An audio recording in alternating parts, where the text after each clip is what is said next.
GST ચોરીને લઈને મળેલી ફરિયાદ બાદ અમદાવાદ ક્રાઇમ બ્રાન્ચ ઈઓડબ્લ્યુ અને એસઓજીની ટીમે રાજ્યવ્યાપી દરોડા પાડ્યા હતા, જેમાં અમદાવાદની ધ્રુવી એન્ટરપ્રાઇઝના નામે આ ગેંગ દ્વારા દેશભરમાં 200થી પણ વધારે બોગસ કંપનીઓ રજીસ્ટર્ડ કરાવી 200 કરોડની ઠગાઈ કરવામાં આવી હતી। ત્યારે જીએસટી વિભાગની ફરિયાદ બાદ ક્રાઇમ બ્રાન્ચની ટીમો દ્વારા અમદાવાદ, જૂનાગઢ, સુરત, ખેડા અને ભાવનગર સહિત રાજ્યભરમાં 14 સ્થળોએ દરોડા પાડવામાં આવ્યા હતા, જેમાં સૌરાષ્ટ્રના ભાજપના ધારાસભ્ય ભગવાન બારડના પુત્ર અજય બારડની પૂછપરછ કરાઈ હતી, જ્યારે પત્રકાર મહેશ લાંઘાની ધરપકડ કરવામાં આવી છે।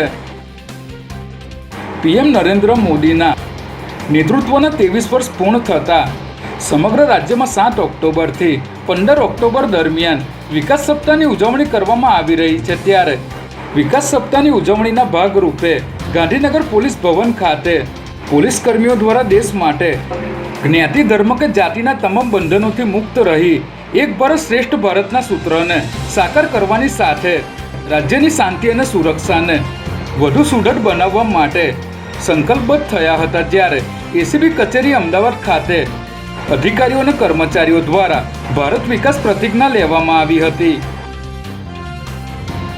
ફિક્સ પગારમાં વધારાને લઈને રાજ્યના ટ્રાફિક વિભાગમાં ફરજ બજાવતા 10,000 ટીઆરબી જવાનો હડતાલ પર ઉતર્યા છે।